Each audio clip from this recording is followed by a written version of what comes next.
Arundhati, just while we're on this subject of the Indian left, this last election not just saw the defeat of the Congress party, and deservedly, in my opinion. The one wish there'd been other people who defeated them, but it also saw an effective wiping out of the traditional Indian left. And this is something new because despite everything, despite the fall of the Soviet Union, despite people moving away, they had maintained some representation. That is now almost gone. Yeah.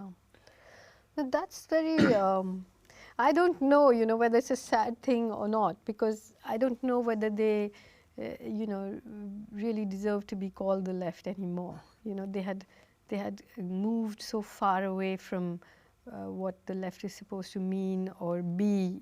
You see, in India, the left is not just the parliamentary left. No. Or there's an idea of let's say of material justice, of social justice, flawed idea, as I said, which never managed to deal with caste, which is the central engine that runs India. But still, when that discourse gets wiped out, as it was wiped out all over, Pakistan and Afghanistan and in all the Islamic or Muslim countries, then you are in a very, very dangerous space. And I'm not just talking about the party, but I'm talking about that way of thinking, Yeah. But now the question is, what will fill the vacuum? And here, what is happening in Europe is quite interesting, because all the big communist parties fell. The Italian Communist Party transformed itself into a neoliberal party, and its leader says the hero he admires the most is Tony Blair. This is the Italian Democrats who want to be like the American Democrats. In France, the party lost its membership. Basically, it's now reduced to nothing. These were big mass parties. And similarly, social democratic parties or the left within them virtually ceased to exist. But in a number of countries, like Greece and Spain in particular, but not just there, they are the most dramatic countries, you have the emergence of a new layer of young activists challenging global capitalism and challenging the way in which democracy has been used. I just want to read to you, I read it again this morning, and it's during the big occupations of the squares in Spain. You had a television journalist coming up to a young woman. They called themselves the indignados, the angry, the outraged, the indignants. And he came up to a woman and he said to her, say whatever you want, but please don't question democracy. And Beatriz Garcia, that was her name, replied, yes, we question this democracy because it fails to support popular sovereignty. The markets impose decisions for their own benefit, and the parties in parliament are not standing up to this global fact. Neither in our country or elsewhere are they fighting to put an end to financial speculation, whether in currency or in sovereign debt. Yes, we question this democracy because the parties in power do not look out for the collective good, but for the good of the rich, because they understand growth as the growth of businessmen's profits, not the growth of social justice, redistribution, public services, access to housing, and other necessities, because the parties in power are concerned only for their continuation in office, because no politician has to live with what they legislate for their subjects: insecurity, mortgage debt, uncertainty. We question this democracy because it colludes with corruption, allowing politicians to hold a private post at the same time as a public office, to profit from privileged information, to step into jobs as business advisors after leaving office, making it very profitable to be a politician. Yes, We question this democracy because it consists in an absolute delegation of decision-making into the hands of politicians that are nominated in closed lists and to whom we have no access of any kind. Nor is there proportionality between votes and seats. We question this democracy because it is absurd that the only way to punish a party is to vote for another one with which one does not agree. We question this democracy because the parties in power do not even comply with the social provisions of their own constitutions. Excuses are not good enough for us. We do not want to choose between actually existing democracy and the dictatorships of the past.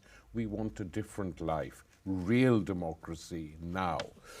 And of course, the television guy, what could he say? He'd never heard this stuff before. And it's this mood that has created the Podemos, We Can party, which has suddenly jumped from nowhere right to the top of the opinion polls today on a very radical platform. And I was thinking that if things carry on like this, could this be replicated in India? Of course, in different forms, and something emerges to fill the vacuum now that's left with the collapse of the left. See, I think that what's very interesting about India is that this statement, now people have been saying this, the social movements have been saying this for years, they understood it very well. And the fact is that people, if you look at the fact that even early days in Latin America, democracies were being toppled because they were dangerous, right? And now wars are being fought to install democracies, supposedly, because they have taken democracy into the workshop and they've figured it out, right? So in a country like India, I keep saying, all the institutions of democracy have been hollowed out and replaced, and you keep watering them and you keep believing in them, and yet they function, exactly in the ways they're not supposed to. And we have the rituals of democracy in place, the elections and so on, which is better than not having any rituals. The point is that, of course, this happened in India, with the whole Anna Hazare movement, the anti-corruption movement. But I was one of the skeptics very, very much in the beginning of it all. Me too. Because, because it was a dangerous thing, Yeah.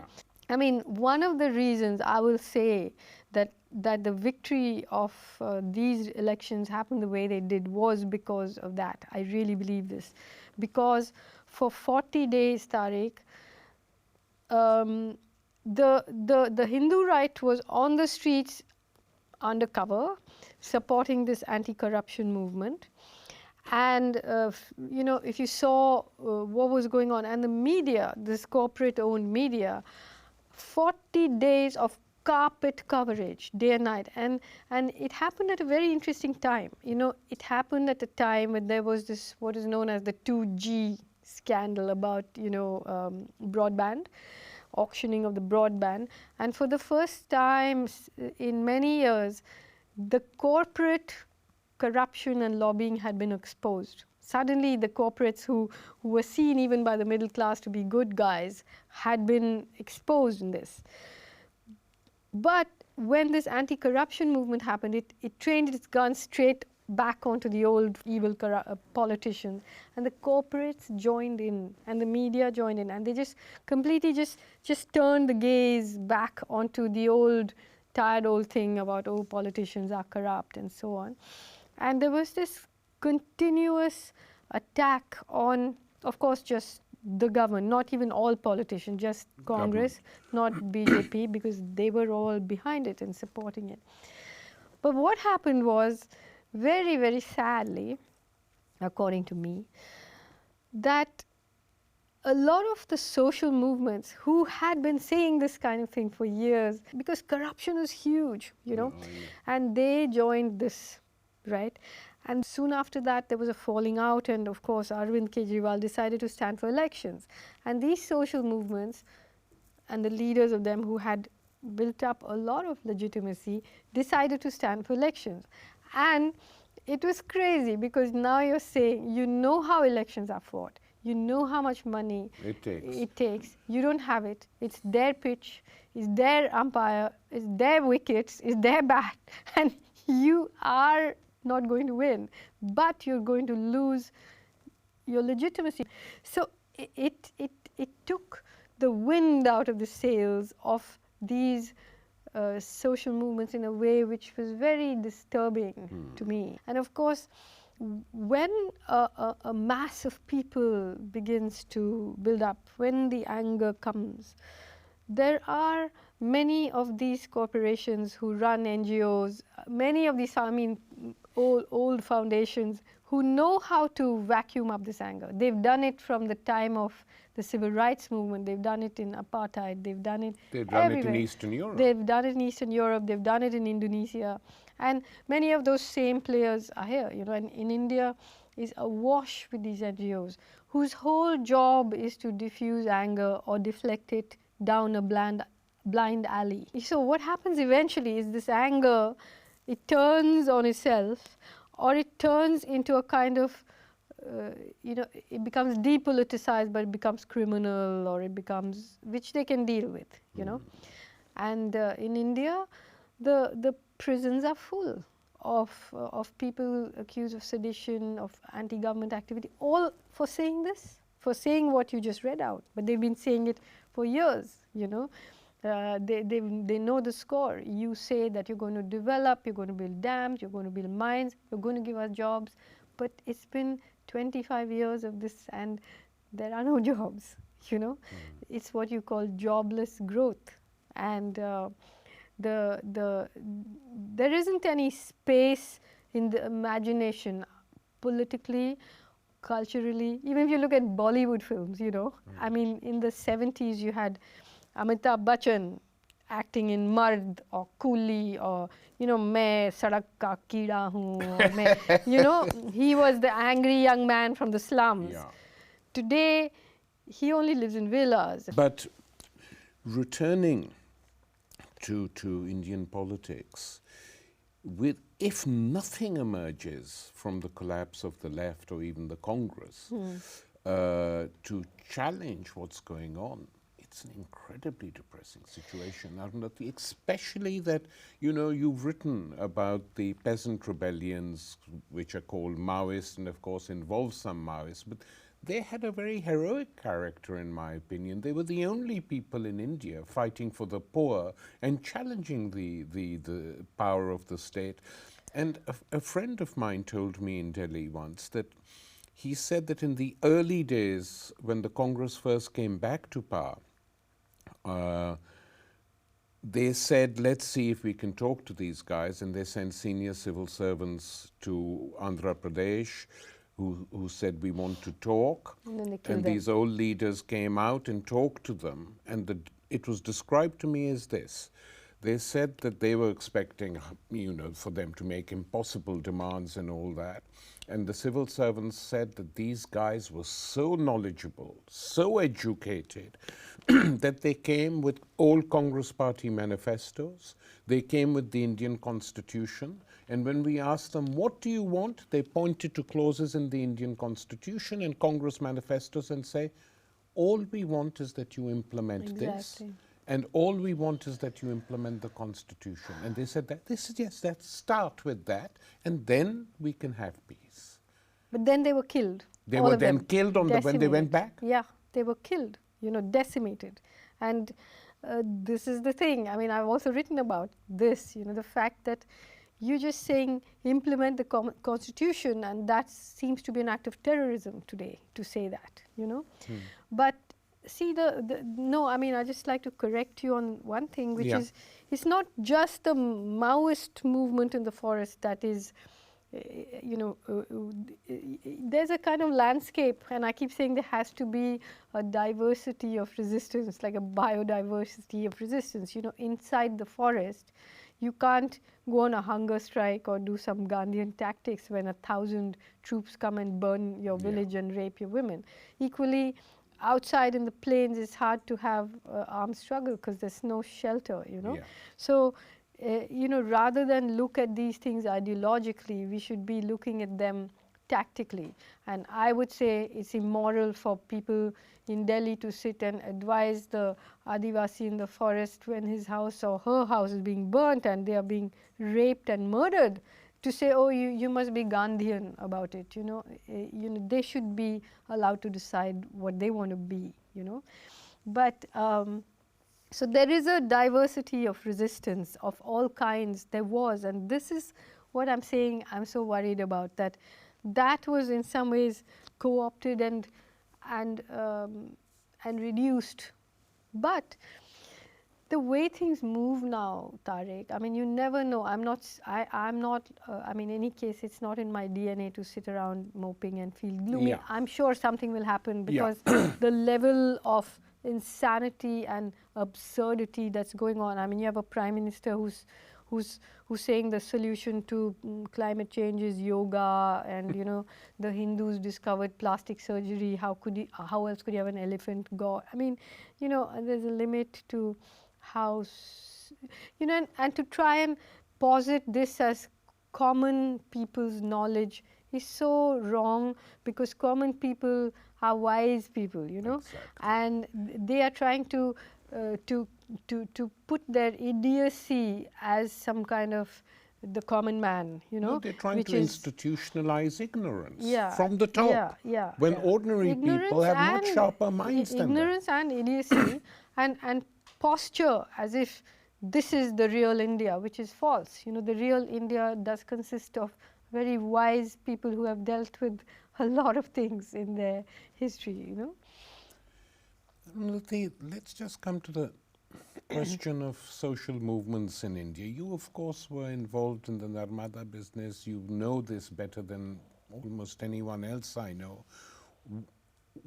What has happened to them now? Are they still carrying on? To what extent and where? See, the Narmada movement, of course, I mean, the Narmada River, they were building this series of large dams. They were just turning the river into a kind of step reservoir. And of course, when they start doing this, there are these policy documents that say people will be resettled, communities will be settled together, everyone will get land for land.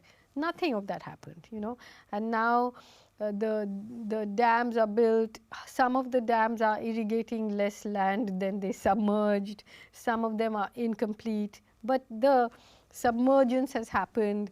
In Gujarat, in the main dam, the canals have not been built. People have just been destroyed. They now trying to distribute some, cash compensation, which is destroyed people. I mean, they'll give the money to the men who drink it or buy motorcycles, and in 3 days the money is finished. These are peasant communities who don't know how to necessarily, they're not businessmen. Yeah. So, in fact, one of the times I got hauled up for contempt of court and subsequently jailed was because I said that, to give Adivasi cash compensation is like paying a Supreme Court judge his salary in fertilizer bags. And it's true. I mean, what do you do? But those places have been destroyed, and now they have plans to build hundreds of dams up in the northeast in states like Arunachal Pradesh. And the dams are given to like, oh, here one dam to my school friend, another dam to my wife's brother-in-law, and just the process of building it involves so much money. I mean, forget about the devastation that environmentally it causes, and actually the trouble is now, Tariq, that I mean, personally, I'm so near this place where I understand that there's a certain level of futility in putting forward these rational arguments, because what do you do? I mean, Naomi Klein writes a whole book on statistics and everything on climate change, and Modi says, no, we'll just do yoga. What do you do? I mean, the battle will be fought, and you don't know how it will be fought. Of course, it will be fought at some point, because, like for example, Manmohan Singh, when he came to power in 2004, Congress Party, they signed something like 200 or 300 memorandums of understanding in the forests of central India. And when they couldn't be actualized, they deployed the paramilitary in the army, and you know, now they are, so you're seeing in a way the poorest people in the world giving the richest corporations the hardest time, you know, and they understand. I mean, people understand the role NGOs have played, these foundations have played, and how they are being destroyed now. The movement in the forest is not going to be destroyed just by the Sri Lanka style of genocide, but by intelligence, by spies, by breaking it down in you know, just going on, because the state can wait and wait and wait, you know. And the other thing which you've written about a great deal, and which is in both these books in different ways, is that now, given India's position in the world, criticism of India in the West, the Western media, the Western political elites, is virtually non-existent. So things which happen, similar things, bad things that happen in countries they're not happy with, they impose sanctions, they do this, they're denounced constantly in the Western media, but atrocities can carry on in India, in the forests, as we were just talking about, or in Kashmir, or in Manipur, where the rapes had become awful and unbearable. And no one outside really sits up and talks. The image is the world's largest democracy. Well, I mean, it was interesting. The world went crazy about that December gang rape and murder, Yes. right? But when that happened, they still don't. I mean, every journalist that passes through Delhi wants to talk to me about rape, as if I'm the Ministry of Rape or something, you know. But they don't want to. They don't want to remember that, for example, when Modi was the Chief Minister of Gujarat, hundreds of Muslim women were gang raped and burnt on the streets. When Reuters asked him whether he regretted what happened in 2002, he said, even if when there was a pogrom organized by goons supported by government, police, and all that against the Muslim community, he said, you know, even if my car runs over a dog, I'll regret it. If a puppy comes under the wheels of my car, I'll regret it. You know, that was the answer. So the thing is that, of course, you know, this form of capitalism that India has adopted, like I said, it's, you know, this cross ownership of businesses, this kind of full spectrum domination. No, people don't want to talk about it because it's being seen as the new investment destination. I mean, I saw a woman, a feminist from the left in America, writing on the Huffington Post about how Modi was a feminist, right? Because he had talked about rape. The man who, when he was asked about female malnutrition, said, oh, that's because these women are diet conscious, right? So, but of course, you know, people like me will be already, I mean, there was a big article yesterday in the Observer, you know, she's so shrill and she has no arguments, Yes. kind of thing. But that's to be expected because, you know, you have to understand that you're not, you know, everyone's not going to just stand up and applaud. These are huge things, huge forces at play, and if you're going to, you know, set yourself against them in any way, you are going to be. But you know, what do you say to young people, for instance, who I know you talk to non-stop, who say 20-somethings, and they say, what should we do? Well, I would say, first of all, the main thing is that, you know, you really first of all should understand what's going on. Yeah. And once you understand what's going on, you can decide what you want to do. But many people don't understand. You know, it's not just a question of you know, marching against the war on a weekend or something. And how do we find it? It's very hard for me to tell people what to do. I mean, firstly, I'm quite bad at that. But like sometimes I say, I think maybe I should teach a course on how to read a newspaper. You know, like who's funding this paper? Why is it saying this? You know, why has it taken this angle on this and not on that? You know, it's very difficult for young people to know how to decode things. It's not so simple anymore that, you know, you just mass in the square. Even when people mass in the square, sometimes they're being manipulated, as we saw in the anti-corruption movement. Exactly. You know, I said, what do you mean by corruption? After all, when big corporations involve themselves in corruption, is called lobbying.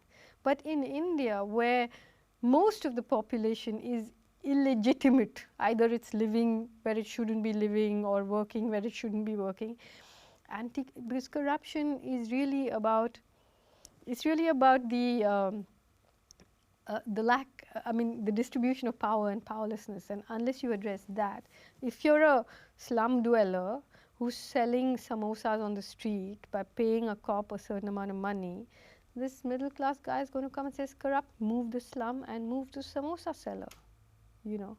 So in some ways, corruption is a good thing.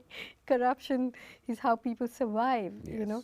And to look at it just as a disease is counterproductive. You have to look at how it happens. It's about the unequal distribution of power, and power will never be equally distributed, but you have to minimize the inequality as much as you can. But so for young people to just mass arrive at this anti-corruption movement and hold up banners and think they're being cool, I mean, for me, all I can do, I mean, I'm not a politician, you know, I cannot go and it's not in me. Like I think I'm better at annoying people than getting their vote. So I don't know how to say it, but for me it's very important that you understand before you do something. You know, you understand deeply what the score is, you know. You can, otherwise you can turn resistance and politics into an art project. You know, everyone can go around with the right T-shirt and the right scarf and be cool and all of that, but mainly they have stolen our language.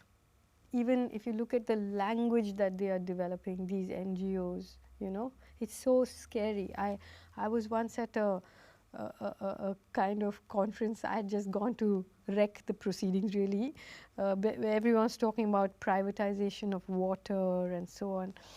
And I said, you know, it was supposed to be a panel of writers. I was the only writer. The others were just writers of policies and so on. And I said, you know, real writers, we spend our lives trying to close the gap between language and thought.